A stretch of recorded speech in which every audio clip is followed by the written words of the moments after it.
السلام علیکم ورحمۃ اللہ وبرکاتہ۔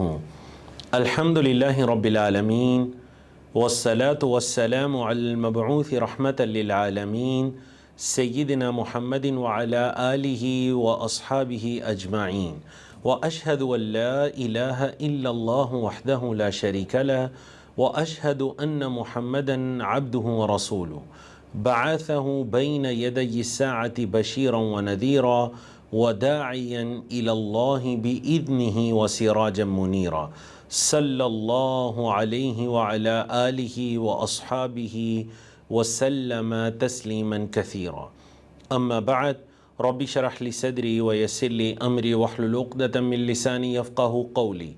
اللہم انفعنا بما علمتنا وعلمنا ما ینفعنا وزدنا علما۔ شہر اللہ المحرم، اللہ کا مہینہ محرم۔ تو یاد رکھیے گا، سارے کے سارے مہینے ہی اللہ کے ہیں، کیونکہ ان مہینوں کو اللہ رب العزت نے ہی بنایا جس دن سے اللہ نے آسمان و زمین کو پیدا کیا۔ لیکن کسی ایک مہینے کی نسبت جو اللہ رب العزت اپنی طرف فرما رہے ہیں، یہ اس مہینے کی خاص اہمیت اور فضیلت پر دلالت کرتا ہے۔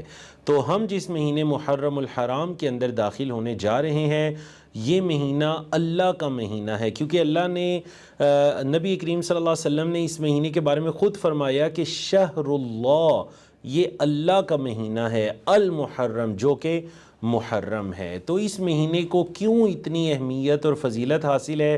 الحمدللہ اس سیشن کے اندر ہم محرم الحرام کی اہمیت، فضیلت، تاریخ کے اندر اس کی اہمیت کے بارے میں اللہ کی توفیق سے جانیں گے۔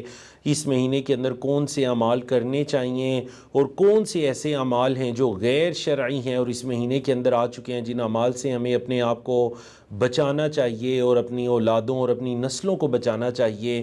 تو ہم اللہ کی توفیق سے آج کے اس سیشن کے اندر اس بارے میں تفصیلاً گفتگو کریں گے۔ تو دو طرح کے بنیادی موضوعات ہوں گے جس کورس کے اندر۔ پہلا موضوع ہوگا محرم الحرام کی اہمیت اور فضیلت کے بارے میں۔ اس ضمن میں ہم 4 موضوعات پڑھیں گے۔ نمبر 1 یہ کہ حرمت والے مہینوں میں سے جو ایک مہینہ ہے محرم کا مہینہ۔ نمبر 2 یہ کہ ہجرت نبوی کی مناسبت سے یہ ہجری سال کا پہلا مہینہ ہے۔ نمبر 3 کہ یہ اللہ کا مہینہ ہے، اللہ کو اس کے روزے بڑے پسند ہے۔ اور نمبر 4 کہ اس مہینے کے اندر حضرت موسیٰ علیہ السلام اور ان کی قوم کو فرعون کے ظلم سے نجات ملی تھی۔ تو شکرانے کے طور پر نبی کریم صلی اللہ علیہ وسلم نے اس مہینے کا جو یوم عاشوراء ہے، 10 تاریخ ہے، اس کا روزہ رکھا۔ تو ہمیں بھی اس دن کو روزے کے اندر گزارنا چاہیے۔ پہلے موضوع کے اندر ہم ان 4 موضوعات پر گفتگو کریں گے، پھر ہم دوسرے موضوع کی طرف جائیں گے جو کہ محرم الحرام کے بعض احکام و مسائل ہیں، جس کے اندر ہم محرم کو خاص چند تاریخی واقعات کے ساتھ جوڑنا کیسا ہے، اور اسی طرح جو روزے کی مختلف صورتیں ہیں، کن کن دنوں کا روزہ رکھا جائے، جو 10ویں محرم ہے، 7 9 کا بھی رکھا جائے یا 11 کا بھی رکھا جائے یا 9 10 11 تینوں کا رکھ لیا جائے۔ تو انشاءاللہ یہ ہم تفصیل کے ساتھ دلائل کی روشنی میں پڑھیں گے۔ تو چلتے ہیں اپنے پہلے موضوع کی طرف جو کہ ہے محرم الحرام کی اہمیت اور فضیلت۔ تو اللہ رب العزت نے قرآن مجید سورۃ التوبہ کی آیت نمبر 36 کے اندر 12 مہینوں کا تذکرہ کیا۔ اللہ نے فرمایا ان عدۃ الشہور عند اللہ 12 شہرا فی کتاب اللہ، مہینوں کی گنتی اللہ کے ہاں 12 مہینے مقرر ہے، فی کتاب اللہ، اللہ کی کتاب میں۔ اچھا یہ کب سے مقرر ہے اللہ کے ہاں مہینوں کی گنتی 12؟ اللہ نے فرمایا یوم خلق السماوات والارض، جس دن سے اللہ نے آسمانوں اور زمین کو پیدا کیا۔ منہا اربعۃ حرم، ان 12 مہینوں کے اندر 4 مہینے حرمت والے ہیں۔ ذالک الدین القیم، یہ دین قیم ہے۔ فلا تظلموا فیہن انفسکم، خاص ان مہینوں میں اپنے اوپر ظلم نہ کرو۔ باقی مہینوں میں بھی ظلم کرنا منع ہے، لیکن اللہ رب العزت نے ان مہینوں کے اندر ظلم سے روک دیا کہ ان مہینوں میں اپنے اوپر ظلم نہ کرو، کیونکہ یہ حرمت والے مہینے ہیں۔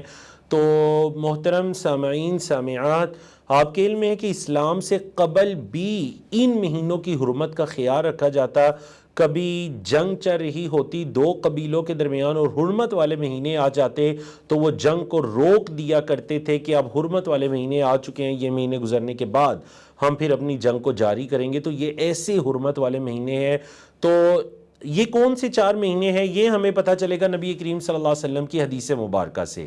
اور یاد رکھیے گا قرآن مجید کے بہت سے ایسے احکامات ہیں جو قرآن مجید کے اندر مجمل انداز میں مختصر انداز میں بیان ہوئے ہیں اور جن کی تفصیل ہمیں نبی کریم صلی اللہ علیہ وسلم کی احادیث کے اندر پتہ چلتی ہے. تو اگر ہم احادیث کو دیکھتے ہیں تو پتہ چلتا ہے کہ یہ 4 حرمت والے مہینے کون سے ہیں جی؟ ذی القعدہ، ذی الحجہ، محرم، مطلب 11، 12 اور پہلا مہینہ. اسلامی کیلنڈر کا، ہجری کیلنڈر کا 11، 12 اور پہلا مہینہ اور رجب کا مہینہ. تو یہ 4 مہینے حرمت والے ہیں، 4 مہینے حرمت والے ہیں. آپ صلی اللہ علیہ وسلم نے فرمایا کہ ثلاثۃ متوالیہ، 3 مہینے لگاتار آتے ہیں، ذو القعدہ، ذو الحجہ اور محرم، اور 1 مہینہ آتا ہے رجب کا. ٹھیک ہے جی. تو یہ 4 مہینے حرمت والے ہیں. تو محرم کو یہ اہمیت حاصل ہے کہ یہ حرمت والے مہینوں میں سے ایک مہینہ ہے جس میں اللہ رب العزت نے اپنے اوپر ظلم کرنے سے، حتیٰ کہ گناہ وغیرہ کرنے سے منع کر دیا. اپنے بچوں کی یہ تربیت کیجئے. جیسے یہ مہینے آتے ہیں تو بچوں کو بتائیے کہ آپ نے عام دنوں میں بھی شرارتیں نہیں کرنی، لیکن خاص ان مہینوں کے اندر شرارتوں سے اپنے آپ کو بچانا ہے اور آپ نے گناہ نہیں کرنے. انسان خود بھی اپنے آپ کو گناہوں سے بچائے. کیوں؟ کیونکہ اب حرمت والے مہینے شروع ہو چکے ہیں.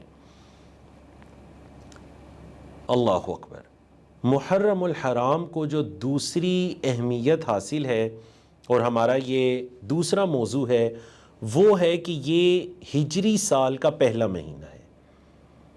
ہجری سال کا پہلا مہینہ. ہجرت کے بارے میں ہم تھوڑا سا تفصیل کے ساتھ پڑھیں گے آنے والے چند منٹس کے اندر. کیوں؟ کیونکہ یہ بڑا عظیم واقعہ ہے. نبی کریم صلی اللہ علیہ وسلم کا مکہ مکرمہ سے مدینہ منورہ ہجرت کر کے تشریف لانا یہ بڑا عظیم واقعہ ہے اسلامک تاریخ کے اندر. پھر محرم کو پہلا مہینہ قرار دیا گیا اسلامی کیلنڈر میں. ہوا اس طرح کہ امیر المومنین حضرت عمر ابن خطاب رضی اللہ تعالیٰ عنہ کے زمانے میں جب آپ خطوط وغیرہ ارسال کیا کرتے ہیں تو حضرت ابو موسیٰ الاشعری رضی اللہ تعالیٰ عنہ جو یمن کے گورنر تھے حضرت عمر بن خطاب کی طرف سے، ابو موسیٰ الاشعری رضی اللہ تعالیٰ عنہ کے پاس جب بھی حضرت عمر کے فرامین آتے کہ ان پر کوئی تاریخ درج نہ ہوتی، کوئی چیز ایسی نہ ہوتی کہ ان کا ریکارڈ رکھنا بھی آسان ہو سکے، تو انہوں نے حضرت عمر کی توجہ اس بات کی طرف دلائی کہ اسلامک کیلنڈر کا، اسلامک تاریخ کا اجرا کیا جائے، اس کو شروع کیا جائے. حضرت عمر نے باقی صحابہ کرام سے مشورہ کیا تو یہ بات طے پائی کہ نبی کریم صلی اللہ علیہ وسلم کی ہجرت کا جو عظیم واقعہ ہے نا، اس واقعے سے اسلامی کیلنڈر کو جوڑ دیا جائے. مطلب جو پہلی اسلامی ریاست کی بنیاد پڑنے جا رہی ہے مدینہ منورہ میں، تو آپ صلی اللہ علیہ وسلم جب ہجرت کر کے مدینہ منورہ میں تشریف لائے تو اس مہینے سے اسلامی کیلنڈر کا آغاز کر دیا جائے.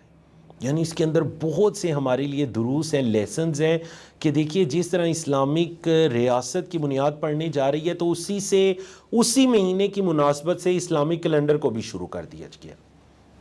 سمجھا گی نا آپ کو؟ اب یہاں پر حضرت عمر بن خطاب رضی اللہ تعالیٰ عنہ نے باقی صحابہ کرام سے بھی مشورہ کیا اور تمام کی متفقہ یہ رائے آئی. دیکھیے عیسوی کیلنڈر جو ہے نا ہمارا جو جنوری فروری والا کیلنڈر ہے جس کے اب ہم جولائی سے گزر رہے ہیں، تو یہ جو کیلنڈر ہے اس کیلنڈر کے اندر جو اس کا آغاز ہے وہ حضرت عیسیٰ علیہ السلام کی پیدائش کی مناسبت سے ہے. اس کیلنڈر کا آغاز حضرت عیسیٰ کی پیدائش سے ہے. ہمارا جو کیلنڈر ہے اس کا آغاز کسی کی پیدائش سے نہیں کیا گیا بلکہ ایک عظیم واقعے سے کیا گیا. ایک ٹرننگ پوائنٹ جو نبی کریم صلی اللہ علیہ وسلم کی سیرت طیبہ کے اندر آیا کہ آپ مکہ مکرمہ سے مدینہ منورہ ہجرت کر جاتے ہیں، اس سے اس کیلنڈر کا آغاز کیا گیا. ایک ضروری وضاحت یہاں سن لیجئے. آپ سوچ سکتے ہیں یا کہہ سکتے ہیں کہ ہجرت نبوی تو سفر کے مہینے میں ہوئی تھی، تو پھر سفر سے کیوں نہیں آغاز کیا گیا؟ آپ صلی اللہ علیہ وسلم مدینہ منورہ ربیع الاول میں پہنچے تھے. سفر دوسرا مہینہ ہے، ربیع الاول تیسرا مہینہ ہے، تو سفر یا ربیع الاول سے آغاز کیا جاتا ہے اسلامک تاریخ کا. محرم سے کیا مناسبت ہے؟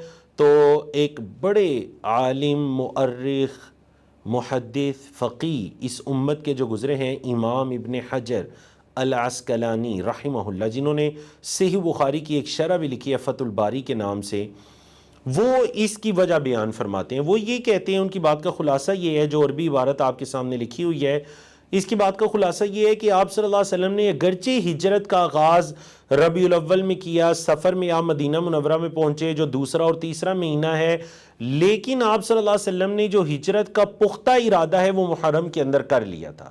تو چونکہ ہجرت کا ارادہ کر لیا تھا محرم کے اندر، تو اس وجہ سے محرم سے اسلامی کیلنڈر کا آغاز کیا گیا۔ اب دیکھیں، اتنا اہم ترین واقعہ ہے ہجرت نبوی تک کا، تو کیوں نہ ہم اس کی کچھ تفصیل پڑھ لیں۔ یہ کیوں واقعہ پیش آیا، آپ صلی اللہ علیہ وسلم کیوں مکہ مکرمہ سے مدینہ منورہ منتقل ہوئے۔ دیکھیں، اس سے پہلے مسلمان حبشہ بھی تو جا چکے تھے نا، تو نبی کریم صلی اللہ علیہ وسلم حبشہ کیوں نہیں تشریف لے گئے؟ کیونکہ وہاں کے حکمران نجاشی نے، جس نے بعد میں اسلام بھی قبول کر لیا تھا، اس نے بھی مسلمانوں کے ساتھ بہت اچھا سلوک کیا تھا۔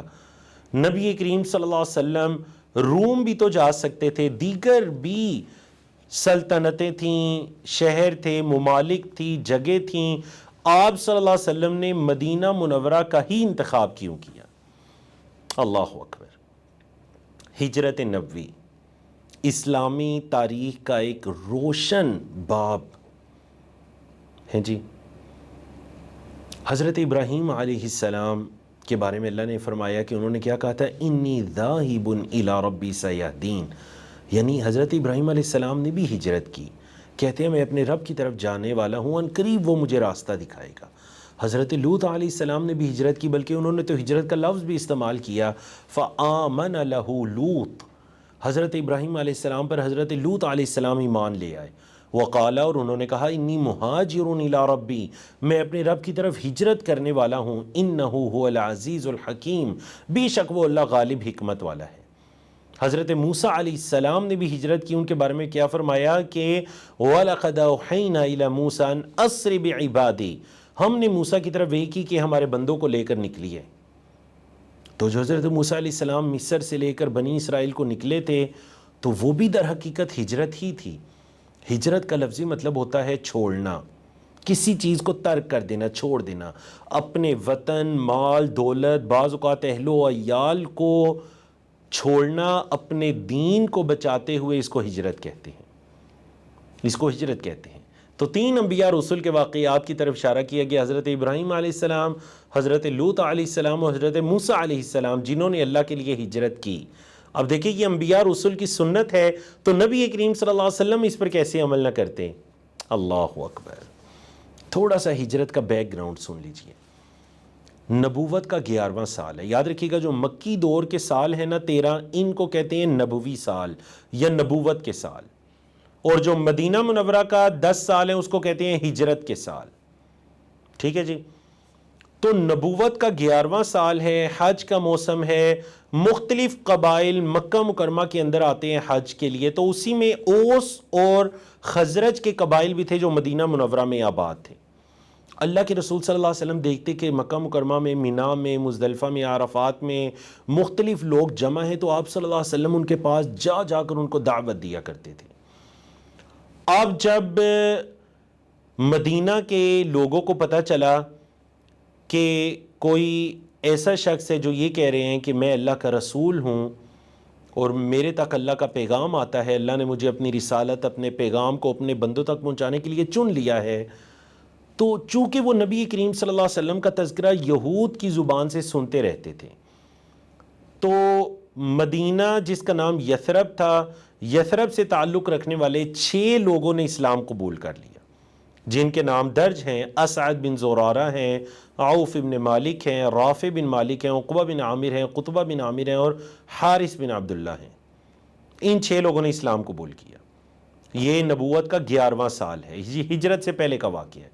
پھر اگلا سال آیا نبوت کا 12 سال، تو 12 لوگ نبی کریم صلی اللہ علیہ وسلم کی خدمت میں حاضر ہوئے، 5 وہی تھے جو پچھلے سال آئے تھے، اور 7 لوگ نئے تھے، جن کا تعلق بھی مدینہ منورہ کے 2 قبائل اوس اور خزرج سے تھا۔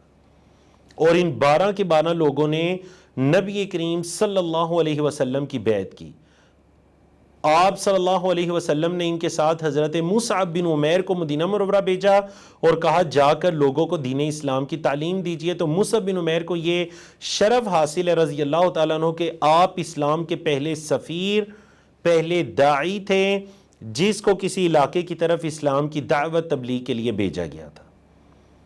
اب جب اگلا سال آتا ہے نبوت کا 13واں سال، تو الحمدللہ 75 لوگ آئے جن کے اندر 73 مرد حضرات تھے، 2 خواتین تھی. وہ آئیں اور آ کر انہوں نے نبی کریم صلی اللہ علیہ وسلم کے ہاتھوں پر بیعت کی، اسلام قبول کیا اور نبی کریم صلی اللہ علیہ وسلم کو مدینہ منورہ آنے کی دعوت دی. یا ان میں سے اکثر حضرت مصعب کی دعوت پر اسلام لا چکے تھے، انہوں نے نبی کریم صلی اللہ علیہ وسلم کے ہاتھوں پر بیعت کی اور آپ صلی اللہ علیہ وسلم کو مدینہ منورہ آنے کی دعوت دی.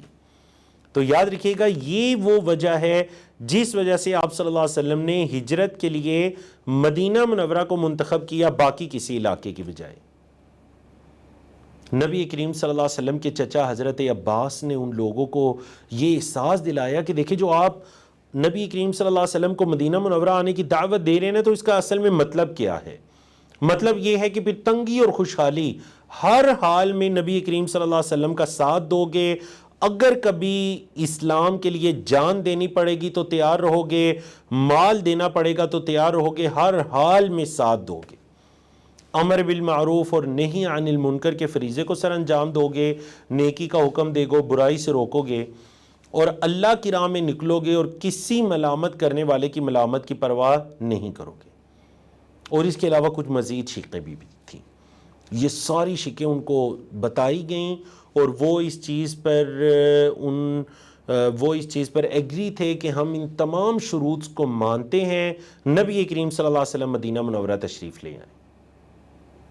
اور آپ کو پتہ ہے نا جو 12 سن ہجری کے اندر 12 لوگوں کی بیعت ہوئی تھی اس کو کہتے تھے بیعت عقبہ اولا، اور جو 13 سن ہجری میں 75 لوگوں کی بیعت ہوئی اس کو کہتے تھے بیعت عقبہ ثانیہ، یہ دوسری بیعت تھی.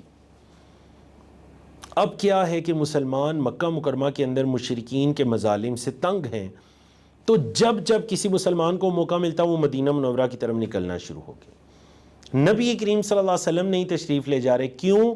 کیونکہ آپ علیہ الصلوۃ والسلام اللہ کے حکم کے انتظار میں ہیں.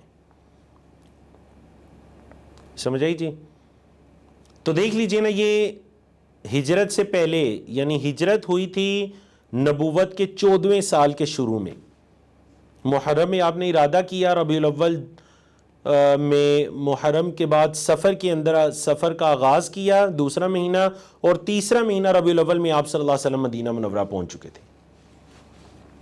سمجھے گی آپ کو؟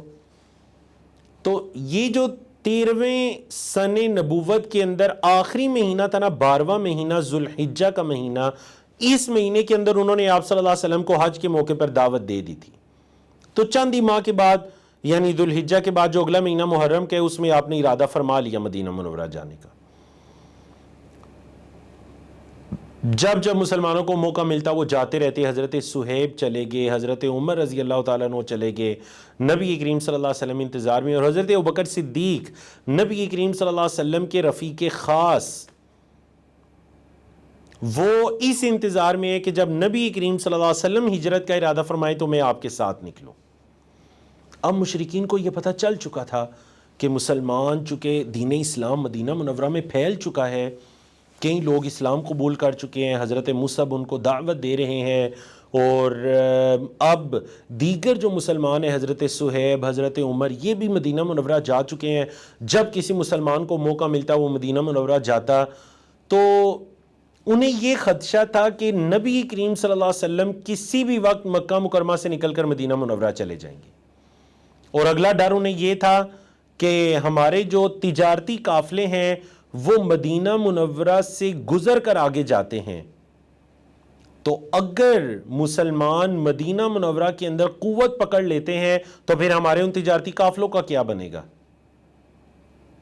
تو ابو جہل نے یہ ساری چیزیں لوگوں کے سامنے رکھی، دیگر سرداروں نے سامنے رکھی، اور وہ تمام اس بات پر متفق ہوئے کہ نبی کریم صلی اللہ علیہ وسلم کو زندہ سلامت کبھی مکہ سے باہر مت جانے دیں، مدینہ منورہ تک نہ پہنچنے دیں، اور نبی کریم صلی اللہ علیہ وسلم کو نعوذ باللہ قتل کر دیا جائے.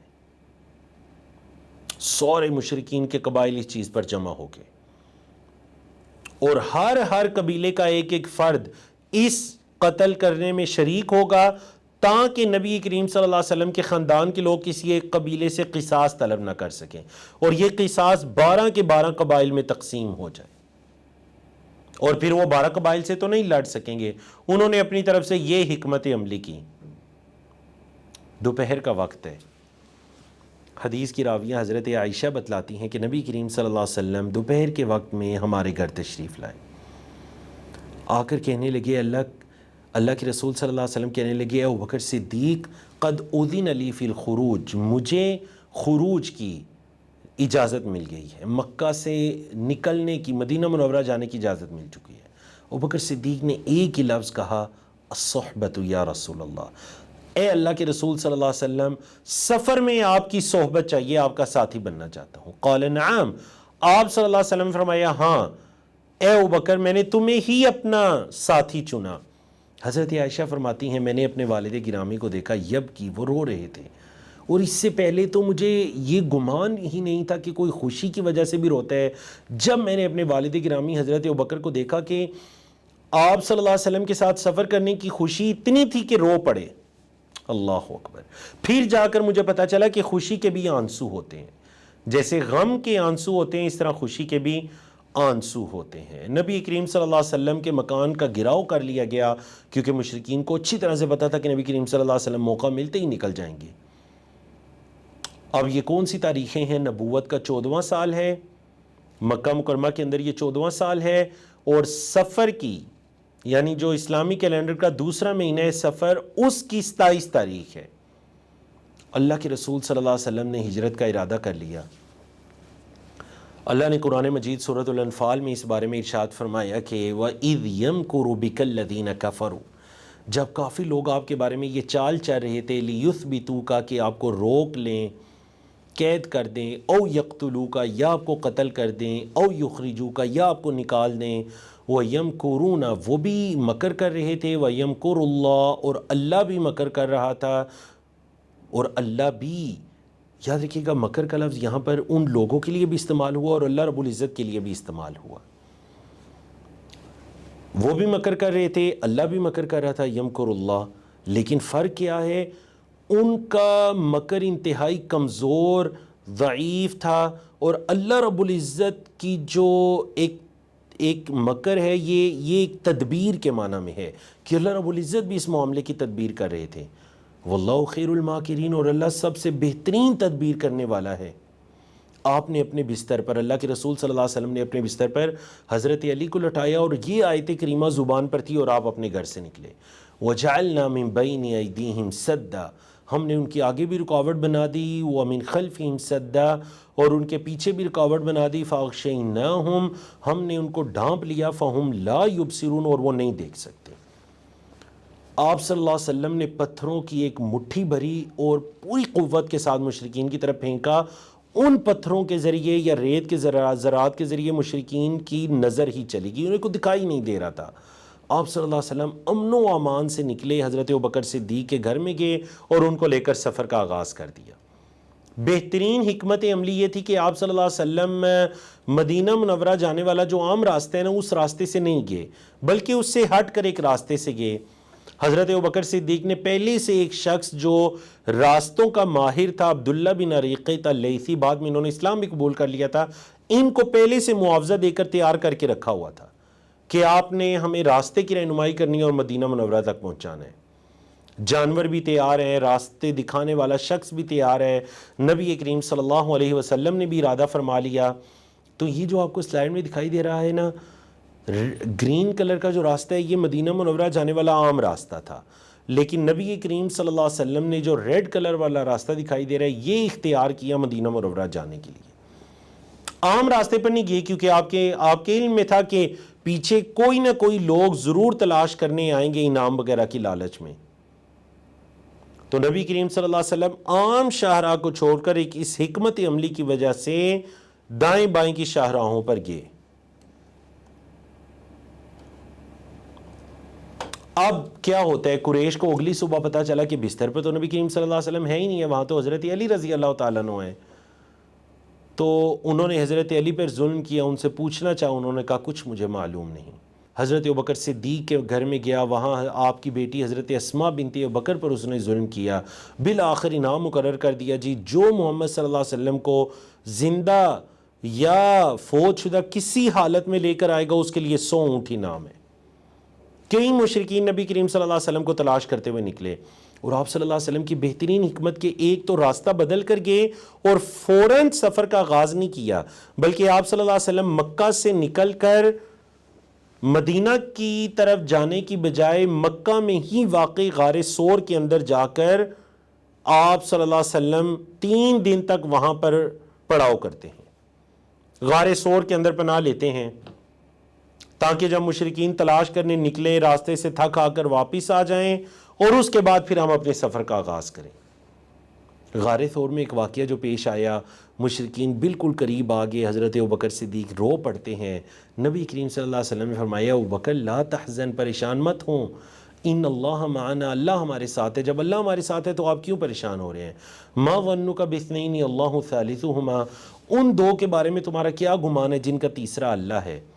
تو ہم 2 ہیں لیکن تیسرا اللہ ہمارے ساتھ ہے، اس کی نصرت، اس کی مدد، اس کی تائید ہمارے ساتھ ہے، وہ ہمیں دیکھ رہے، ہمیں سن رہے، قدرت رکھتا ہے۔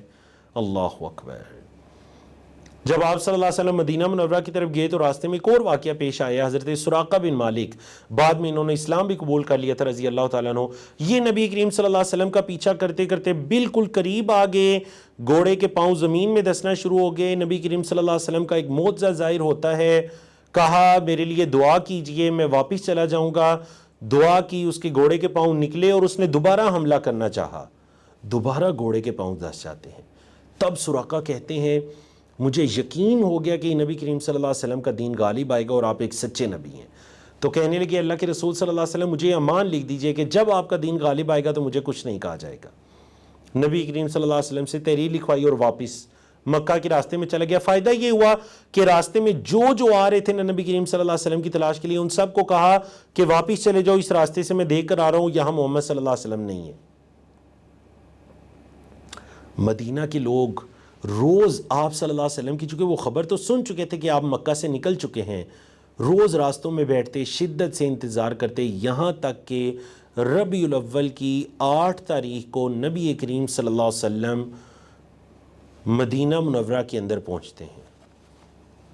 قباء والے راستے سے داخل ہوئے، چند دن تک قباء میں قیام کیا، مسجد قباء کی تعمیر کی، اور پھر آپ صلی اللہ علیہ وسلم مدینہ منورہ کی طرف نکلے۔ 100 کے قریب لوگ آپ کے ساتھ تھے، اور راستے میں جمعے کا وقت ہو جاتا ہے، ایک جگہ پر آپ صلی اللہ علیہ وسلم جمعہ پڑھاتے ہیں، جو موجودہ دور میں مسجد نبوی کے قریب ہی، مسجد نبوی اور قباء کے درمیان میں ایک جگہ ہے اور ایک مسجد ہے جس کو مسجد الجمعہ کہا جاتا ہے، جمعے کی مسجد، کیونکہ آپ صلی اللہ علیہ وسلم نے اس جگہ پر جمعہ پڑھایا تھا۔ پھر مدینہ منورہ میں گئے اور وہاں پر حضرت ابو ایوب انصاری رضی اللہ تعالیٰ عنہ کے گھر میں پڑاؤ کیا، چونکہ اونٹنی وہاں پہ رکی تھی، اور مسجد نبوی کی تعمیر فرمائی مدینہ منورہ میں۔ پہلی جو مسجد ہے وہ مسجد قباء تھی، جو اسلام کی پہلی مسجد ہونے کا شرف اسے حاصل ہے۔ دوسری جس مسجد کی تعمیر فرمائی وہ مسجد نبوی ہے۔ 2 یتیم بچوں سہل اور سہیل سے نبی کریم صلی اللہ علیہ وسلم نے یہ جگہ حاصل کی۔ تو الحمدللہ اللہ کی توفیق سے ہم نے اپنے 2 موضوعات کو مکمل کیا۔ تیسرے موضوع کی طرف چلتے ہیں کہ محرم اللہ کا مہینہ ہے اور اللہ کو اس کے روزے بڑے پسند ہیں۔ صحیح مسلم کی حدیث، حضرت ابو ہریرہ رضی اللہ تعالیٰ عنہ اس کے راوی، آپ سے سوال کیا گیا کہ کون سی نماز سب سے افضل ہے فرض نمازوں کے بعد، اور رمضان کے بعد کون سے روزے سب سے افضل ہیں؟ تو آپ صلی اللہ علیہ وسلم نے فرمایا فرض نمازوں کے بعد سب سے افضل نماز رات کی گھڑیوں کی نماز ہے، تہجد کی نماز، اور افضل روزے رمضان کے بعد سب سے افضل روزے جو ہیں وہ صیام الشہر اللہ المحرم، اللہ کے مہینے محرم کے روزے ہیں۔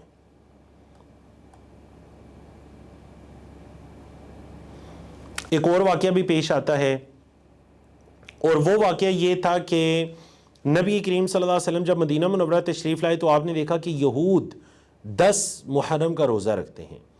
پوچھا یہ کیا دن ہے جس کا تم روزہ رکھتے ہو؟ انہوں نے کہا ھذا یوم عظیم، یہ بڑا عظیم دن ہے. کیوں؟ کیونکہ یہ وہ دن ہے جس دن اللہ نے حضرت موسیٰ علیہ السلام اور بنی اسرائیل کو فرعونیوں کے ظلم سے نجات عطا کی تھی. تو ہم تو اللہ کا شکر ادا کرنے کے لیے روزہ رکھتے ہیں.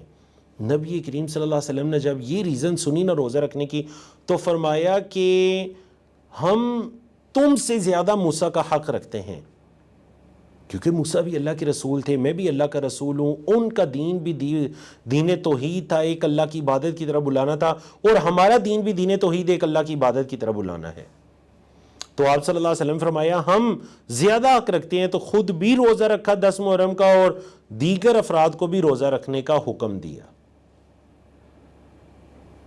اور اگر ہم اس روزے کی فضیلت کو جاننا چاہیں تو نبی کریم صلی اللہ علیہ وسلم نے فرمایا یکفر السنۃ الماضیہ، یہ 10 محرم ایک دن کا روزہ پچھلے 1 سال کے گناہوں کا کفارہ بن جاتا ہے. یکفر السنۃ الماضیہ، جو ماضی گزرنے والا سال ہے یہ اس کا کفارہ بن جاتا ہے. تو الحمدللہ آپ نے یوم عاشورہ کے روزے کے بارے میں احادیث کو پڑھا کہ کتنی فضیلت ہے، پچھلے 1 سال کے گناہوں کا کفارہ بن جاتا ہے. اب اگر ہم یہ جاننا چاہیں کہ اللہ رب العزت نے اس دن کو کیوں اتنی اہمیت دی، تو آپ نے اس بارے میں حدیث پڑھ لی کہ اللہ رب العزت نے اس دن حضرت موسیٰ علیہ السلام اور ان کی قوم کے لوگوں کو فرعون اور فرعونیوں کے ظلم سے نجات عطا کی تھی. قرآن مجید کے اندر اگر ہم دیکھنا چاہیں نا تو سورۃ الشعراء کی آیت نمبر 52 سے لے کر 68 تک یہ تفصیلی اشارہ موجود ہے کہ جب فرعون کے ظلم بنی اسرائیل پر حضرت موسیٰ علیہ السلام پر بڑھ گئے، اللہ رب العزت کی نشانیاں ظاہر ہوئیں، معجزات. فرعون علمی اعتبار سے ان کا مقابلہ جب نہ کر سکا، قوت کے اعتبار سے نہ کر سکا، تو اس نے اپنی قوت کے ذریعے بنی اسرائیل کو کچلنے کا ارادہ کر لیا.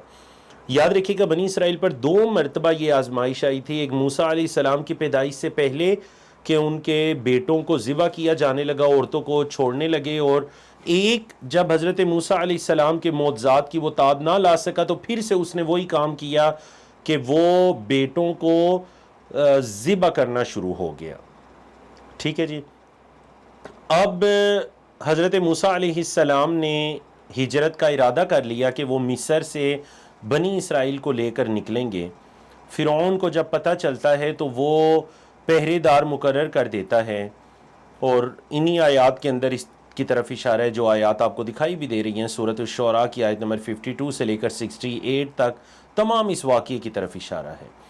تو حضرت موسیٰ علیہ السلام کے اور ان کی قوم کے لوگ، بنی اسرائیل کے لوگ نکلے. فرعون ان کے پیچھے پیچھے نکلا. جو بحر احمر ہے، ریڈ سی، تو اس کے ساحل پر اس نے حضرت موسیٰ علیہ السلام اور بنی اسرائیل کو جا لیا. اور لگتا ہے ایسے ہے کہ شاید یہ 1-2-3 ہزار کی تعداد میں تھے، حالانکہ روایات کے مطابق 5 لاکھ سے یہ زیادہ کا لشکر تھا بنی اسرائیل کا، جن کو حضرت موسیٰ علیہ السلام نکال کر لے جانا چاہ رہے تھے. 5 لاکھ سے زائد افراد تھے. اللہ اکبر. اب جب ان لوگوں نے یہ دیکھا کہ پیچھے فرعون کا لشکر آ رہا ہے، آگے سمندر کی طغیانی ہے، اس کی موجیں ہیں، جائیں تو کہاں جائیں، پھر حضرت موسیٰ علیہ السلام سے کہنے لگے کہ قال اصحاب موسیٰ انا لمدرکون. آیت 61. موسیٰ علیہ السلام کے ساتھیوں نے کہا ہے موسیٰ ہم تو آ لیے گئے ہیں، یہ دیکھو یہ فوجیں آ چکی ہیں. قال، حضرت موسیٰ علیہ السلام نے کہا کلا، ہرگز نہیں، ان معی ربی سیہدین، بے شک میرا رب میرے ساتھ ہے جو مجھے راستہ دکھائے گا. تو دیکھیں نا، یہی الفاظ نبی کریم صلی اللہ علیہ وسلم نے بھی ہجرت کے موقع پر حضرت ابوبکر صدیق کو کہے تھے، لا تحزن ان اللہ معنا، اے ابوبکر پریشان مت ہوئیے، اللہ ہمارے ساتھ ہے. اور یہی الفاظ حضرت موسیٰ علیہ السلام نے بنی اسرائیل کو کہے کہ ان معی ربی، بے شک میرے ساتھ میرا رب ہے، ان قریب وہ مجھے راستہ دکھائے گا. تو اللہ رب العزت نے راستہ دکھا دیا. فرمایا فَأَوْحَيْنَا إِلَى مُوسَىٰ أَنِ اضْرِب بِعَصَاكَ الْبَحْرَ، ہم نے وحی کی موسیٰ کی طرف کہ اپنی لاٹھی کو ذرا سمندر پر ماریے. فَانْفَلَقَ، وہ پھٹ گیا. فَكَانَ كُلُّ فِرْقٍ كَالطَّوْدِ الْعَظِيمِ وَأَزْلَفْنَا ثَمَّ الْآخَرِينَ، دوسروں کو بھی ہم نے ان کے پیچھے چلایا. وَأَنْجَيْنَا مُوسَىٰ وَمَن مَّعَهُ أَجْمَعِينَ، موسیٰ علیہ السلام اور ان کے ساتھ جتنے لوگ تھے ہم نے ان کو نجات دی.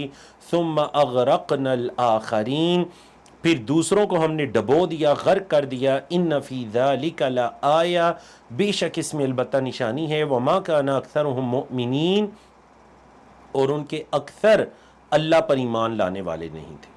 مطلب وہ زبانوں سے اقرار تو کر رہے تھے لیکن ایمان ان کے دلوں میں داخل نہیں ہوا تھا. وَإِنَّ رَبَّكَ لَهُوَ الْعَزِيزُ الرَّحِيمُ، اور بے شک آپ کا رب غالب رحم کرنے والا ہے. تو دیکھیے نا، یہ وہ واقعہ ہے جس کی مناسبت سے ہم 10 محرم کا روزہ رکھیں گے کہ اس دن اللہ رب العزت نے زمین سے ظلم کا خاتمہ کیا تھا. فرعون اور اس کے معاونین ہلاک ہوئے تھے. اللہ نے بنی اسرائیل کو نجات عطا کی تھی. تو آپ صلی اللہ علیہ وسلم نے فرمایا کہ یہود کو دیکھا روزہ رکھتے ہوئے تو کہا ہم تم سے زیادہ حق رکھتے ہیں کہ ہم شکرانے کے طور پر اس دن کا روزہ رکھیں. اللہ اکبر. سورۃ یونس کے اندر بھی اس واقعے کی طرف اشارہ ہے کہ جب فرعون غرق ہونے لگا تو اس نے کیا کہا تھا؟ اس نے کہا تھا کہ حتی اذا ادرکہ الغرق، جب غرق نے اس کو آ لیا، وہ غرق ہونے لگا، قالا کہنے لگا آمنت انہ لا الہ الا الذی آمنت بہ بنو اسرائیل، میں اس پر ایمان لے آیا جس کے علاوہ کوئی معبود نہیں ہے، جس پر بنی اسرائیل ایمان لائے ہیں. وَأَنَا مِنَ الْمُسْلِمِينَ، اور میں فرما برداروں میں سے ہوں. اللہ نے فرمایا الآن، کیا اب تو ایمان لا رہا ہے؟ وَقَدْ عَصَيْتَ قَبْلُ، اس سے پہلے تو نافرمان رہا. وَكُنْتَ مِنَ الْمُفْسِدِينَ، اور تو فساد کرنے والوں میں سے تھا. فَالْيَوْمَ نُنَجِّيكَ بِبَدَنِكَ، آج ہم تجھے تیرے بدن سے نجات دے دیں گے. لِتَكُونَ لِمَنْ خَلْفَكَ آیَةً، تاکہ تو اپنے بعد والوں کے لیے نشانی ہو جائے. اللہ اکبر. تو یہ وہ واقعہ ہے جی. الحمدللہ اللہ کی توفیق سے جو ہمارا پہلا موضوع تھا جس کے اندر ہم نے 4 موضوعات کو پڑھنا تھا، تو الحمدللہ ہم نے ان 4 موضوعات کو مکمل کیا. اب ہم چلتے ہیں جی اپنے دوسرے بنیادی موضوع کی طرف، اور وہ ہے محرم الحرام کے احکام و مسائل. اس عنوان کے ضمن میں ہم انشاءاللہ 3 موضوعات کو پڑھیں گے. نمبر 1، محرم کو چند مخصوص واقعات کے ساتھ جوڑنا. نمبر 2، صحابہ کرام رضی اللہ عنہم کا مقام و مرتبہ کیا ہے. اور نمبر 3، یوم عاشوراء کے روزے کی مختلف صورتیں کون سی ہیں، کن کن دنوں کا یہ روزہ رکھا جائے گا. ٹھیک ہے جی. تو یہ 3 موضوعات ہم نے پڑھنے ہیں. سب سے اپنے پہلے موضوع کی طرف جاتے ہیں. جیسا کہ آپ کے علم میں ہے کہ محرم الحرام کا مہینہ وہ مہینہ ہے جس مہینے کے اندر تاریخ اسلام کا ایک المناک اور ایک دردناک واقعہ پیش آتا ہے، اور وہ اللہ کے رسول صلی اللہ علیہ وسلم کے نواسے، جنت کے نوجوانوں کے سردار حضرت حسین ابن علی رضی اللہ تعالیٰ عنہما کی شہادت کا غمناک واقعہ ہے. اب خاص کر ہمارے برِ صغیر پاک و ہند کے اندر محرم کے آتے سار ہی محرم کے مہینے کو اس واقعے کے ساتھ اس طرح سے جوڑ کر پیش کیا جاتا ہے کہ شاید پوری اسلامی تاریخ کے اندر اس کے علاوہ کچھ ہے ہی نہیں. حالانکہ دیکھیے، اگر ہم تاریخ کے اوراق کو دیکھیں تو حضرت حسین رضی اللہ تعالیٰ عنہ کی شہادت تو 10 محرم الحرام کو ہوئی تھی.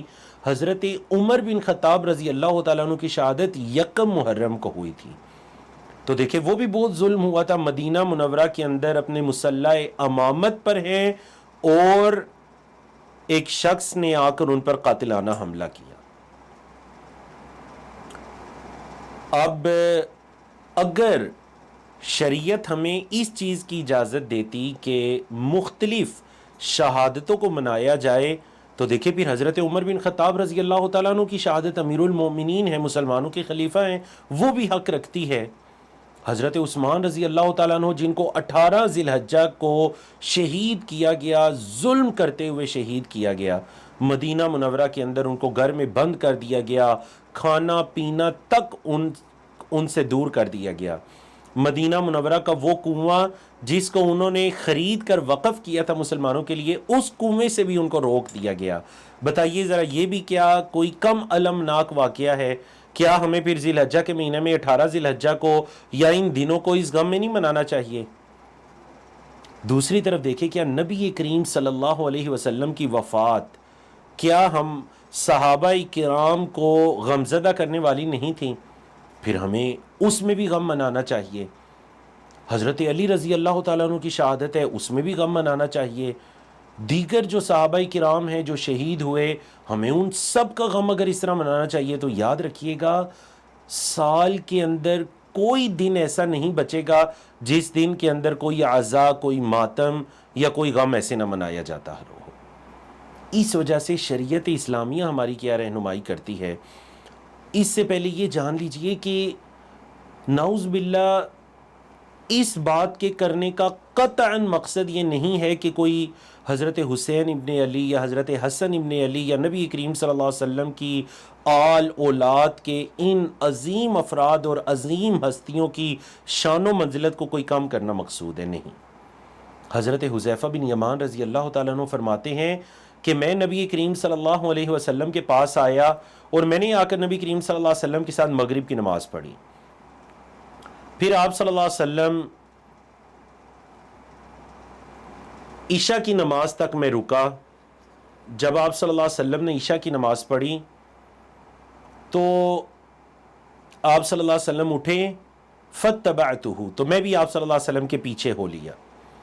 فقال، تو آپ صلی اللہ علیہ وسلم نے فرمایا کہ عرض لی ملک، اے حذیفہ آج ایک فرشتہ میرے پاس آیا، استأذن ربہ، اس فرشتے نے اللہ سے یہ اجازت چاہی کہ وہ مجھے سلام کرے گا، یسلم علیہ، اس فرشتے نے اللہ سے یہ اجازت چاہی کہ وہ مجھے سلام کرے گا اور مجھے خوشخبری دے گا۔ دو خوشخبریاں دے گا۔ کیا خوشخبریاں؟ پہلی خوشخبری یہ کہ ان الحسن والحسین سیدہ شباب اہل الجنہ، کہ حضرت حسن اور حضرت حسین رضی اللہ تعالیٰ عنہما جنت کے نوجوانوں کے سردار ہیں۔ اور دوسری خوشخبری یہ کہ ان فاطمہ سیدۃ نساء اہل الجنہ، کہ جو آپ کی لخت جگر حضرت فاطمہ ہیں وہ جنت کی عورتوں کی سردار ہیں، یا اہل الجنہ کی جو خواتین ہیں ان کی سردار ہوں گی۔ اللہ اکبر، کتنی عظیم فضیلت ہے، یہ دیکھ لیجئے۔ مطلب اگر اور بہت لمبے چوڑے دلائل نہ بھی ذکر کیے جائیں، جو سیدان کریمان ہیں ان دو سرداروں کی فضیلت کے اندر، تو یہ کافی ہے۔ حضرت حسین ابن علی رضی اللہ تعالیٰ عنہ ایک عظیم مجاہد تھے۔ آپ کی پوری زندگی اور خاص کر حضرت عثمان غنی رضی اللہ تعالیٰ عنہ کے زمانے کے اندر آپ کی زندگی جہاد کے اندر گزری۔ خراسان کے علاقے فتح ہو رہے تھے، ہر دستے کی اول دستے کے جو سپہ سالار ہوتے تھے وہ حضرت حسین ابن علی رضی اللہ تعالیٰ عنہ ہوتے تھے۔ وہ قیادت کرتے، وہ جہاد کے اندر شریک رہتے۔ اللہ رب العزت نے ان کے ہاتھوں پر کئی ایک فتوحات رکھیں، ان کو نصیب کی۔ تو یاد رکھیے گا جیسے ہی محرم الحرام آئے، ان کی پوری زندگی اور پورے کارناموں کو ایک طرف رکھ کر صرف اور صرف ان کی شہادت کو لے کر، انشاءاللہ جس شہادت کے ذریعے اللہ نے ان کے مرتبے کو، ان کے مقام کو مزید بلند کر دیا ہوگا، اس شہادت کو لے کر ایسے ایسے اعمال کرنا جن کی شریعت میں کوئی دلیل نہیں ملتی۔ یاد رکھیے گا شریعت ہمیں اس چیز کی اجازت قطعاً نہیں دیتی۔ آئیے ہم چند حدیث کو لیتے ہیں۔ پہلی حدیث صحیح بخاری کی کہ اللہ کے رسول صلی اللہ علیہ وسلم نے فرمایا لیس منا من لطم الخدود وشق الجیوب، جس نے اپنے رخساروں کو پیٹا یا اپنے گریبانوں کو پھاڑا، ودعا بدعوى الجاہلیہ، اور اس نے جاہلیت کی آوازوں کو بلند کیا، لیس منا، وہ ہم میں سے نہیں ہے۔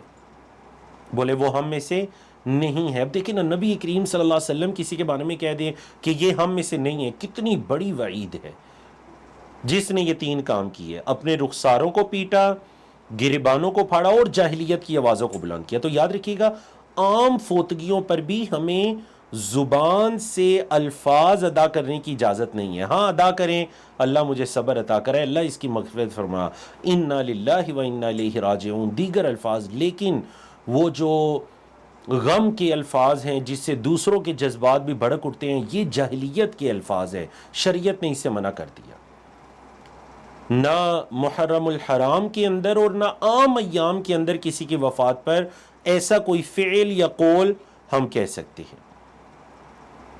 دوسری حدیث دیکھیے، یہ متفق علیہ ہے، یعنی صحیح بخاری اور صحیح مسلم کی روایت ہے۔ حضرت ام عطیہ فرماتی ہیں کہ نبی کریم صلی اللہ علیہ وسلم کی جب ہم نے بیعت کی تو ہم سے آپ صلی اللہ علیہ وسلم نے یہ عہد لیا، ہم خواتین سے یہ عہد لیا، اللہ ننوحا کہ ہم نوحہ نہیں کریں گی، ہم کسی کی وفات پر اپنی آوازوں کو بلند نہیں کریں گی، اپنے آپ کو کوئی تکلیف نہیں پہنچائیں گی، اپنے گربان نہیں پھاڑیں گی، اپنے رخسار نہیں پیٹیں گی، اپنے سر نہیں پیٹیں گی، ہم نوحہ نہیں کریں گی۔ آپ صلی اللہ علیہ وسلم نے ہم سے یہ عہد لیا۔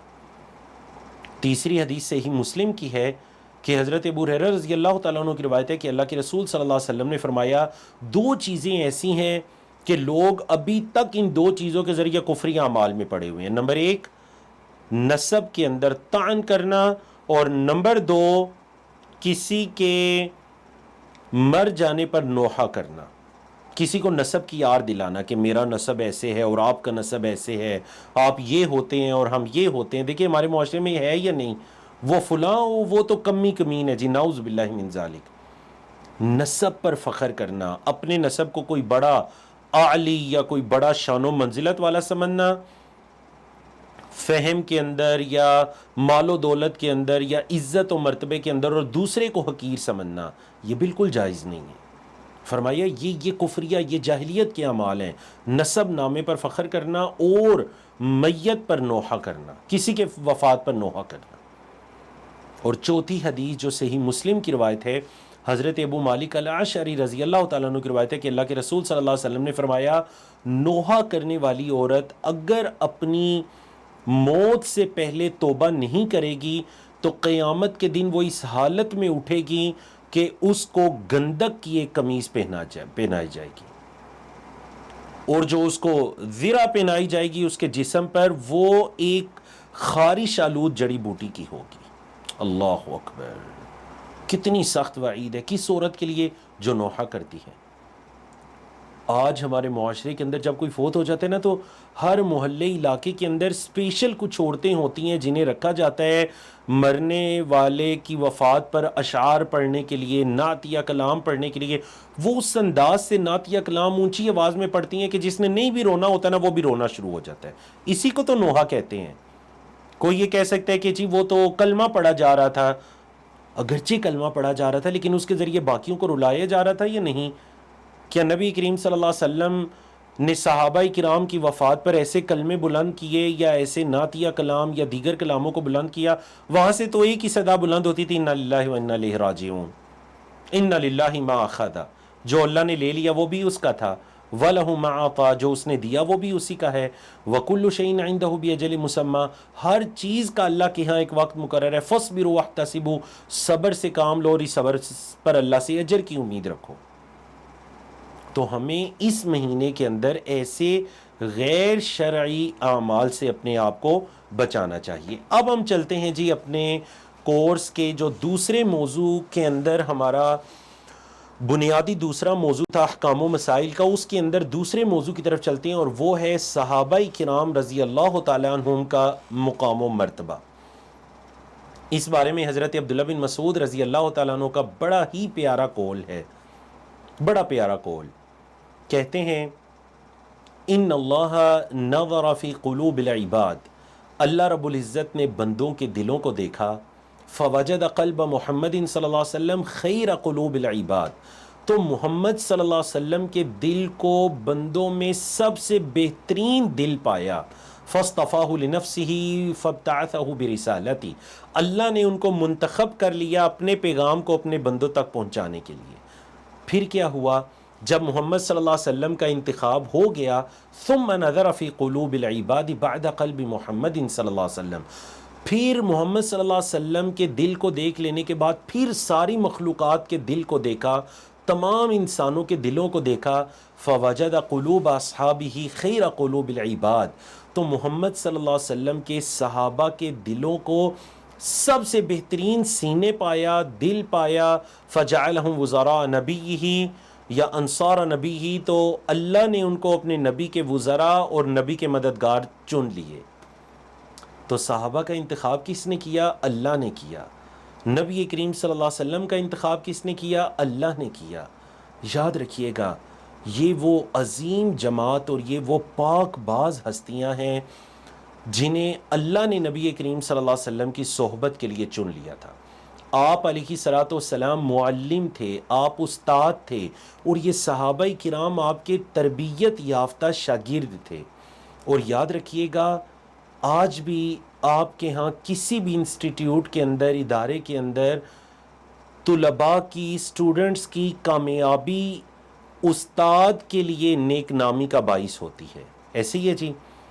تو صحابہ کرام کی تعریف گویا کہ نبی کریم صلی اللہ علیہ وسلم کے لیے نیک نامی کا باعث ہے، کیونکہ اللہ کے رسول صلی اللہ علیہ وسلم نے 23 سال کے عرصے میں محنت کر کے اس عظیم جماعت کو تیار کیا۔ اب اگر کوئی اس جماعت پر انگلی اٹھاتا ہے تو یاد رکھیے گا یہ انگلی بلا واسطہ اس جماعت کو تیار کرنے والی ہستی پر اٹھتی ہے، اور وہ نبی کریم صلی اللہ علیہ وسلم ہے۔ آپ صلی اللہ علیہ وسلم نے کیا فرمایا تھا کہ اللہ رب العزت نے مجھے کوئی تکلف کرنے والا، سختی کرنے والا بنا کر نہیں بھیجا، وَلَكِنْ بَعَثَنِي مُعَلِّمًا مُيَسِّرًا، اللہ نے تو مجھے استاد بنا کر، معلم، سکھانے والا بنا کر اور آسانی کرنے والا بنا کر بھیجا ہے۔ تو محمد صلی اللہ علیہ وسلم معلم ہیں، معلم انسانیت ہیں، معلم کائنات ہیں، انس و جن کو خیر کی تعلیم دینے والے ہیں، اور جو آپ کی تربیت یافتہ ہیں، انشاءاللہ ہمارا یہ ایمان ہے کہ وہ انبیاء رسول کے بعد افضل ترین لوگ ہیں، افضل ترین لوگ۔ اور جیسا کہ آپ نے دیکھا ہمارے معاشرے کے اندر جیسے ہی محرم الحرام کا یہ اتنی فضیلت والا مہینہ آتا ہے، جس کی فضیلت کو آپ لوگوں نے سنا بھی، تو نعوذ باللہ صحابہ کرام کی تنقیص شروع ہو جاتی ہے، ان پر انگلیاں اٹھنا شروع ہو جاتی ہیں۔ تو ذرا چند روایات کو سن لیجئے۔ اللہ کے رسول صلی اللہ علیہ وسلم نے فرمایا، من سب اصحابی، جس نے میرے ساتھیوں کو، میرے صحابہ کو برا بلا کہا، فعلیہ لعنت اللہ، اس پر اللہ کی لعنت ہو، والملائکتی، فرشتوں کی لعنت ہو، والناس اجمعین، اور تمام لوگوں کی اس پر لعنت ہو۔ یہ صحیح الجامع کے اندر علامہ البانی رحمہ اللہ نے بھی اس حدیث کو سلسلہ صحیحہ میں ذکر کیا ہے۔ دوسری حدیث دیکھیے جو صحیح بخاری کی حدیث ہے کہ اللہ کے رسول صلی اللہ علیہ وسلم نے فرمایا، لا تسبوا اصحابی، میرے ساتھیوں کو، میرے صحابہ کو برا بلا مت کہو، فلو ان احدکم انفق مثل احد ذهبا، تم میں سے اگر کوئی ایک، مطلب بعد میں آنے والوں میں سے اگر کوئی ایک احد پہاڑ کے برابر بھی سونا اللہ کی راہ میں خرچ کرتا ہے، تو ما بلغ مد احدہم ولا نصیفہ، تو یاد رکھنا میرے صحابہ نے اگر ایک مٹھی، یہ دو مٹھیوں کو ملائے نا تو اس کو عربی زبان میں مد کہتے ہیں، مد، تو میرے صحابہ کا مد سونا خرچ کرنے کے برابر بھی نہیں پہنچ سکتا، ولا نصیفہ، مد کو آدھا کر لینا، ایک مٹھی سونا خرچ کرنے کے برابر بھی وہ نہیں پہنچ سکتا اگر کوئی احد کے پہاڑ کے برابر بھی سونا اللہ کی راہ میں صدقہ کرے، کیونکہ یہ وہ لوگ ہیں جن کی تربیت نبی کریم صلی اللہ علیہ وسلم نے کی۔ یہ ان مشکل حالات کے اندر اور مشکل وقت میں نبی کریم صلی اللہ علیہ وسلم پر ایمان لے کر آئے۔ تو یاد رکھیے گا صحابہ کرام معصوم عن الخطا نہیں تھے، انبیاء اور رسل معصوم عن الخطا ہوتے ہیں۔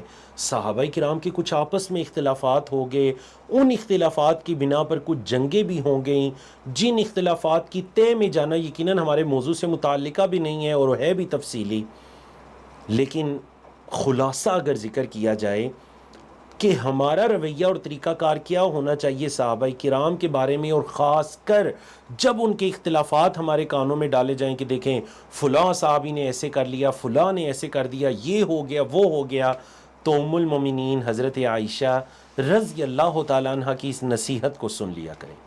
وہ کہتی ہیں کہ اللہ رب العزت نے قرآن مجید کے اندر حکم یہ دیا تھا اہل ایمان کو کہ وہ مغفرت طلب کریں صحابہ کے لیے، لیکن انہوں نے تو نبی کریم صلی اللہ علیہ وسلم کے ساتھیوں کو برا بلا کہنا شروع کر دیا، کیونکہ اللہ نے قرآن مجید میں فرمایا والذین جاؤوا من بعدہم، وہ لوگ کہ جو ان کے بعد آئے، یقولون، وہ کہتے ہیں ربنا اغفر لنا، اے اللہ ہمیں بخش دے، ولاخواننا الذین سبقونا بالایمان، اور ہمارے ان بھائیوں کو بھی بخش دے جو ہم پر ایمان میں سبقت لے گئے، اور ایمان میں سبقت کون لے گئے؟ صحابہ کرام لے گئے، اے اللہ ان کو بخش دے، ولا تجعل فی قلوبنا غلا، اور اے اللہ ہمارے دلوں کے اندر کوئی نیگیٹیوٹی، کوئی بغض، حسد، منفی جذبات نہ رکھنا للذین آمنوا، ان کے بارے میں جو ایمان لائے۔ ربنا، اے ہمارے رب، انک رؤوف الرحیم، بے شک تو بڑا مہربان رحم کرنے والا ہے۔ اللہ اکبر۔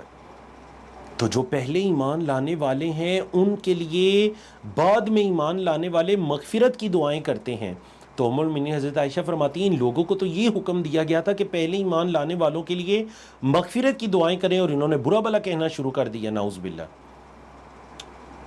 اور حضرت عبداللہ بن عباس سے بھی اسی طرح کا قول منقول ہے، کہتے ہیں کہ لا تسبوا اصحاب رسول اللہ صلی اللہ علیہ وسلم، نبی کریم صلی اللہ علیہ وسلم کے صحابہ کو برا بھلا نہ کہو، فإن اللہ عز وجل امرنا بالاستغفار لهم، کیونکہ اللہ نے تو ہمیں یہ حکم دیا کہ ہم ان کے لیے استغفار کریں، وهو يعلم انهم سيقتلون، اور اللہ اس چیز کو جانتا ہے کہ انهم سيقتلون، کہ عنقریب وہ آنے والے وقت کے اندر، اللہ کو تو آنے والے دنوں کی خبر تھی، اللہ تو غیب کا علم رکھتا ہے، اللہ کو پتہ تھا کہ وہ آنے والے وقت کے اندر ان کی آپس میں لڑائیاں بھی ہوں گی، جنگیں ہوں گی، اختلافات ہوں گی، اس آزمائش کے دور سے وہ گزریں گے، اللہ کو یہ پتہ تھا، اس کے باوجود اللہ رب العزت نے ہمیں ان کے لیے استغفار کا حکم دیا۔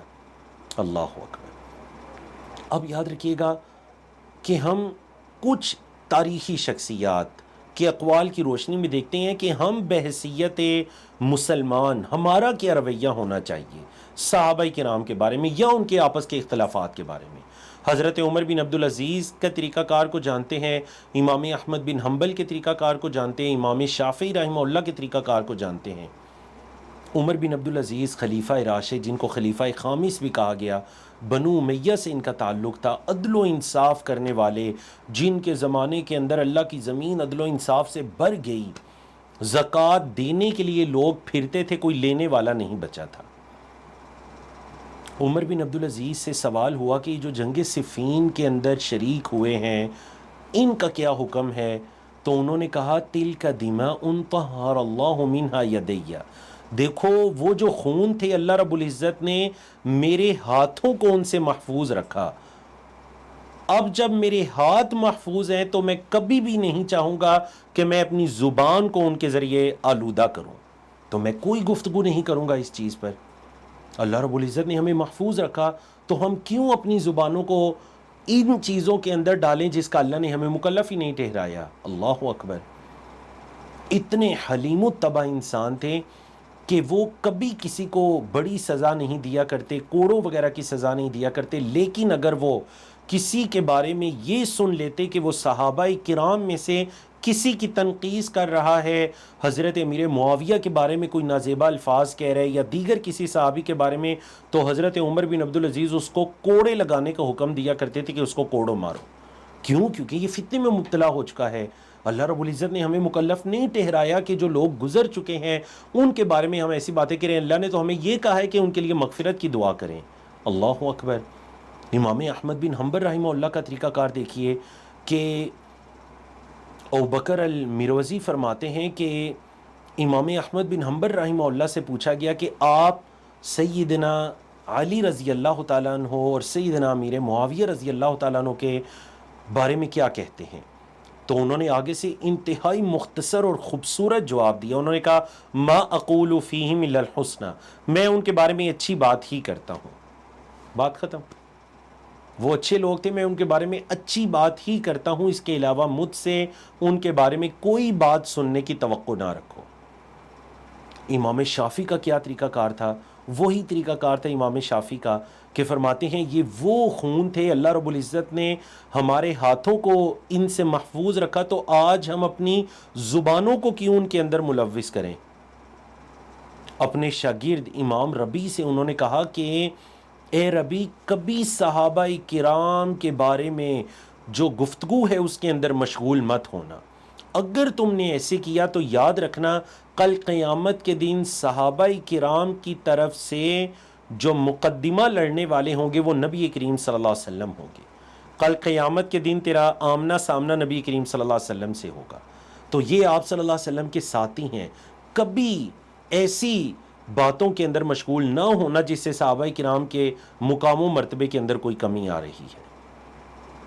اللہ اکبر۔ امام شافعی کا ایک اور بھی بڑا ہی پیارا قول ہے، وہ یہ فرماتے ہیں کہ میں یہ جو دیکھتا ہوں نا کہ لوگ اللہ کے رسول صلی اللہ علیہ وسلم کے صحابہ کو برا بھلا کہنے کے اندر مبتلا ہو گئے ہیں، اس آزمائش میں ان کو ڈال دیا گیا ہے، تو میں یہ سمجھتا ہوں، امام شافعی نے دیکھیں اس چیز کی کیا حکمت بیان کی، کہتے ہیں میں یہ سمجھتا ہوں کہ شاید صحابہ کرام کی نیکیاں ان کے مرنے کے بعد بھی جاری رہیں، اللہ رب العزت نے ان پر یہ انعام کیا، کیونکہ شریعت اسلامیہ میں جب کوئی کسی کو گالی دیتا ہے، اس کی غیبت کرتا ہے، اس کو برا بھلا کہتے ہیں، تو ظاہر بات ہے اس برا بھلا کہنے والے کے نیک اعمال قیامت کے دن اس کو دے دیے جائیں گے جس کو اس نے برا بھلا کہا یا جس پر اس نے ظلم کیا۔ تو فرماتے ہیں میں تو یہی سمجھتا ہوں کہ ان کی نیکیاں ان کی وفات کے بعد بھی جاری ہیں اگر لوگ ان کو برا بھلا کہہ رہے ہیں۔ اللہ اکبر، اللہ اکبر۔ اور آخری کول لیتے ہیں جی اس ٹاپک کا، اور وہ امام طحاوی رحمہ اللہ، بڑے عظیم عالم اور ایک اسلامی تاریخ کا مصنفین مؤلفین میں سے اسلامک تاریخ کا ایک روشن باب ماشاءاللہ امام طحاوی رحمہ اللہ، آپ کی کتابیں فرماتے ہیں نبی کریم صلی اللہ علیہ وسلم کے صحابہ کے بارے میں، اور ان کی مشہور کتاب ہے جو اکثر اسلامک اداروں کے سلیبس میں شامل ہے، عقیدہ طحاویہ، اس کے اندر انہوں نے یہ کہا، عقیدے کی کتاب میں اس مسئلے کو بیان کیا۔ فرماتے ہیں نحب اصحاب رسول اللہ صلی اللہ علیہ وسلم، ہم نبی کریم صلی اللہ علیہ وسلم کے صحابہ سے محبت کرتے ہیں، ولا نفرط فی حب احد منہم، ہم ان میں سے کسی کی محبت میں حد سے آگے نہیں بڑھ جاتے، ولا نتبرأ من احد منہم، اور نہ ہی ان میں سے کسی ایک سے برات کا اظہار کرتے ہیں، وَنُبْغِضُ مَن يُبْغِضُهُمْ، اگر کوئی صحابہ سے بغض رکھتا ہے تو ہم اس سے بغض رکھیں گے، وَبِغَيْرِ الْخَيْرِ يَذْكُرْهُمْ، اور جو خیر کے علاوہ دوسرے معاملات کے اندر صحابہ کا تذکرہ کرتا ہے تو ہم بھی ایسے بندے سے محبت نہیں کر سکتے جو صحابہ کا ایسا تذکرہ کرتا ہے، بلکہ اس کے برعکس ہمارے دلوں میں اس کے لیے بغض ہوگا۔ وَلَا نَذْكُرُهُمْ إِلَّا بِخَيْرٍ، ہم صحابہ کا تذکرہ خیر کے ساتھ ہی کریں گے، کیوں؟ کیونکہ وَحُبُّهُمْ دِینٌ وَإِیمَانٌ وَإِحْسَانٌ، کیونکہ صحابہ کرام کی محبت دین ہے، ایمان ہے اور احسان ہے، وَبُغْضُهُمْ كُفْرٌ وَنِفَاقٌ وَطُغْیَانٌ، اور صحابہ کرام سے بغض رکھنا یہ کفر ہے، منافقت ہے اور واضح گمراہی ہے، سرکشی ہے، تو ہم تو ان کا تذکرہ ہمیشہ خیر ہی کے ساتھ کریں گے۔ تو الحمدللہ اللہ کی توفیق سے ہم نے اس دوسرے اہم ترین موضوع کو مکمل کیا، تو اس لیے یاد رکھیے گا کہ اگر کسی شخص کو بھی سنتے ہیں کہ وہ صحابہ کرام کے اختلافات کو لے کر بہت زیادہ اس کے اندر وہ پڑھ چکا ہے، ایک ہوتا ہے ریسرچ کی حد تک جاننا ان واقعات کو، ایک ہوتا ہے ان کے پیچھے پڑ جانا اور پھر اس کے ذریعے یہ کہنا فلاں حق پر تھا، فلاں غلطی پر تھا اور اس نے یہ کر دیا، یہ ہو گیا، ویسے ہو گیا، یاد رکھیے گا یہ سلف صالحین کا طریقہ کار نہیں تھا۔ امام احمد بن حنبل رحمہ اللہ اہل السنہ والجماع کے امام ہیں یا نہیں؟ وہ کیا کہہ رہے ہیں؟ بھی میں تو ان کے بارے میں خیر ہی کہوں گا، اس کے علاوہ کچھ نہیں کہوں گا۔ امام شافعی کیا نصیحت کر رہے ہیں اپنی شاگرد کو کہ کبھی ان واقعات کے اندر نہ پڑھنا، ان واقعات کے اندر کبھی اس طرح داخل نہ ہونا۔ امام طحاوی کیا کہہ رہے ہیں؟ ہم سب سے محبت کرتے ہیں اور کسی سے بھی ان میں سے برات کا اظہار نہیں کرتے، اور نہ ان میں سے کسی کی شان میں اتنا مبالغہ رائی کرتے ہیں کہ ہم شرعی حدود و قیود سے ہی نکل جائیں۔ تو اللہ رب العزت ہمیں بھی صحابہ کرام کے بارے میں اور ان کے آپس میں جو بھی اختلافات ہوئے، اللہ جنہیں بہتر جانتا ہے، ہمیں ان کے بارے میں جو اعتدال ہے، درمیانہ راستہ ہے، اللہ ہمیں اس کو اختیار کرنے کی توفیق عطا کرے۔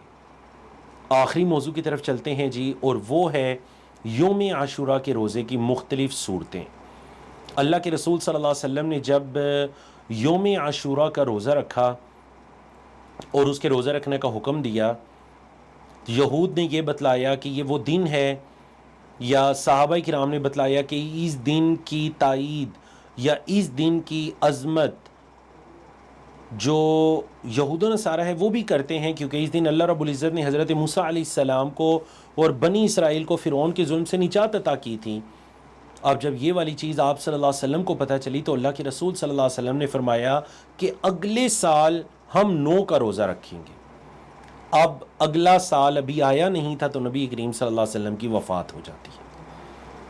اب فقہائے کرام کے درمیان اس میں مختلف اقوال ہیں کہ آیا روزہ 10 محرم الحرام کا رکھا جائے اللہ کا شکر ادا کرنے کے لیے کہ اللہ نے اس دن زمین سے ظلم کو ختم کیا فرعون اور اس کے حواریوں کو تباہ و برباد کر کے.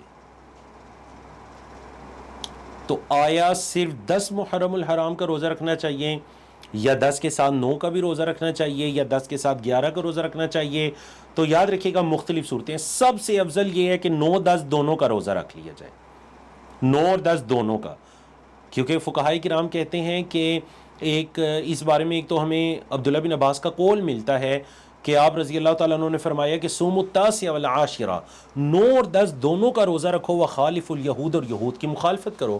یہود ایک دن کا روزہ رکھتے ہیں، 10 محرم الحرام کا تم 2 دنوں کا روزہ رکھو، 9 اور 10.